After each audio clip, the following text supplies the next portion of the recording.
I help my son heal from non-speaking autism, and there is absolutely hope.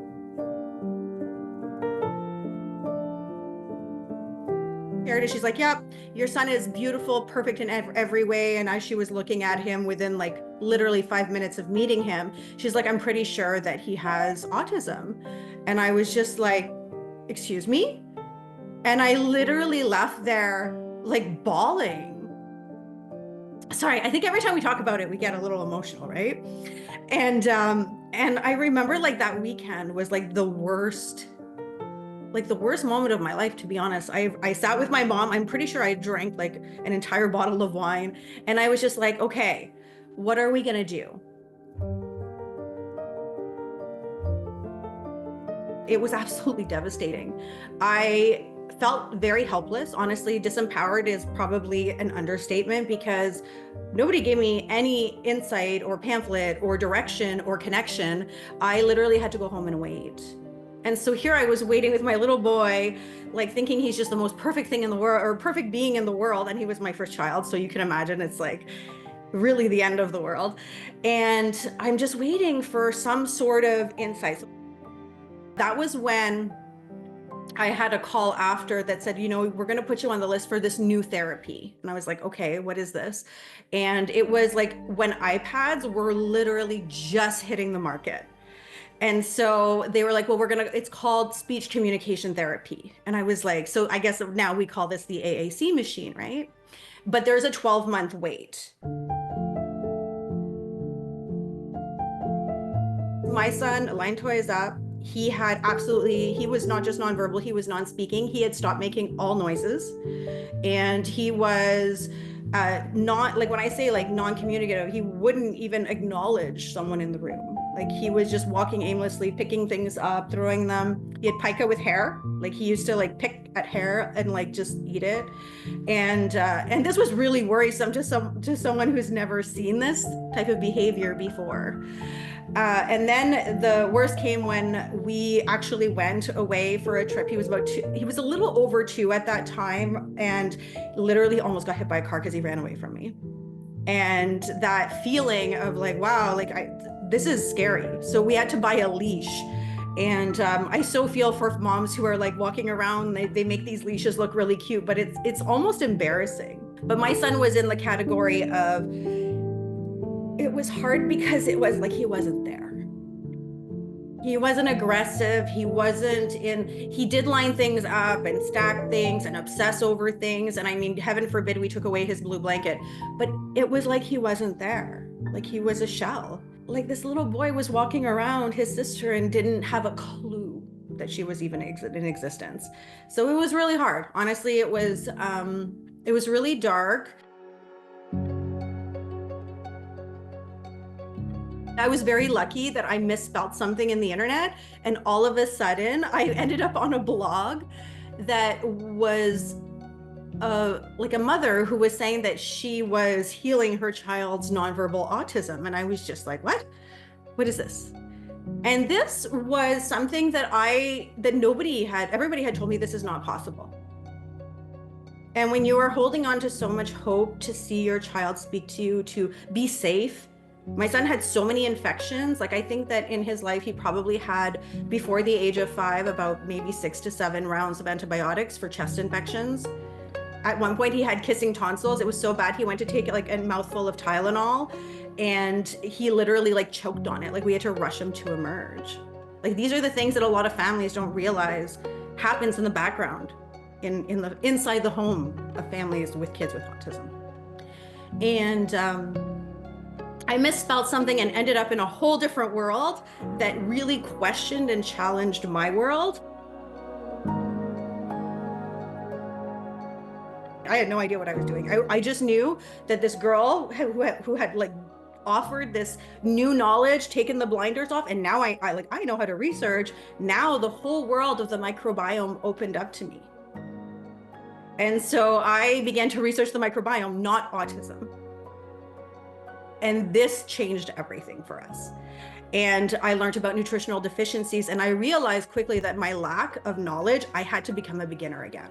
Like we literally, like my husband at one point, I remember him holding onto me in the kitchen when I was crying because I had like a wall full of fermented foods. And he was like, are you okay? Like, is it worth it? Like, is this worth it? And I said, yes, it's going to be worth it. I have to try. And to keep that long story short, like, it was so worth it. Like, for all of those tears and all of that struggle and all of that, being an early adopter, it was so worth it. My son started to look at us. He started to engage. He stopped lining things up. And each of those little wins, my son overcame his picky eating. My husband also overcame his picky eating. It didn't just, happen for one person, it happened for everyone. And so my son started to actually make more sounds. His voice came back. I remember getting the phone call for I've had communication therapy finally.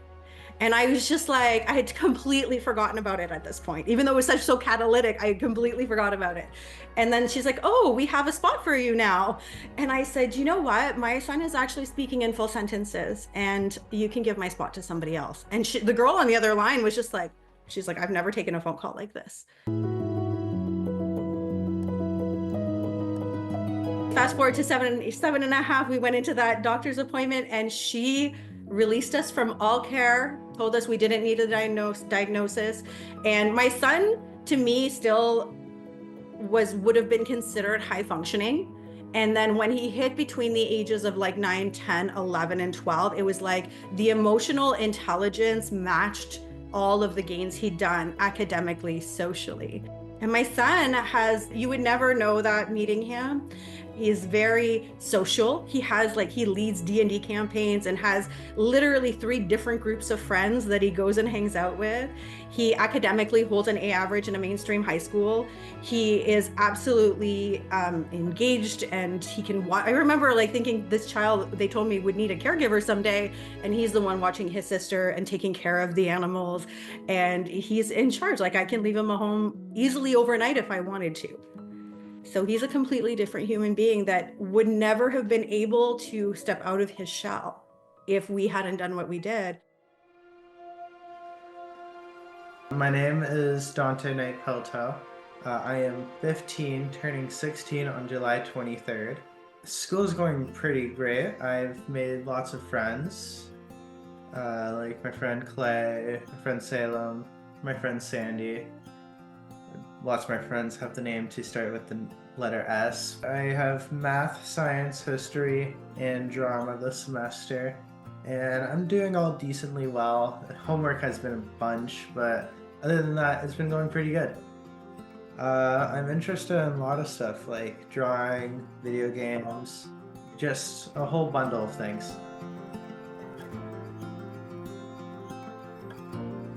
I think my lowest low was feeling like I lost everyone. I was so excited at the beginning of my journey, and I thought that I would just inspire everybody to do this because we all had health conditions. And I remember being shot down every single time. And even my husband, even my extended family, even my parents. And I remember feeling so alone. My lowest low was when I was like, how do I manage this? Do I just move? Will I ever get to be part of society again?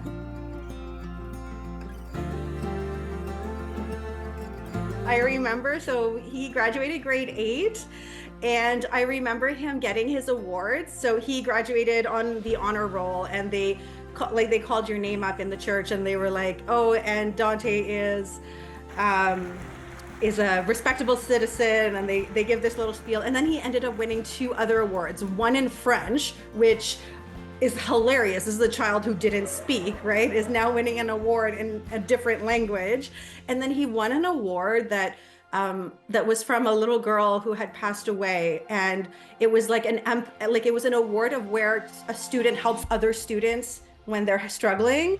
And that moment just really, really made me feel like, wow, my son is thriving so much that he's capable of helping other people to the point where he's getting awards for this. He's going to be okay. I don't have to worry. I don't know, it just really took this weight off my chest. Between documenting hope and seeing all of ICANN and seeing all of the resources that are coming out, I never expected it to get this far in 10 years. And I'm so, so grateful. Like, I really am. I think that our children need that hope, and our families.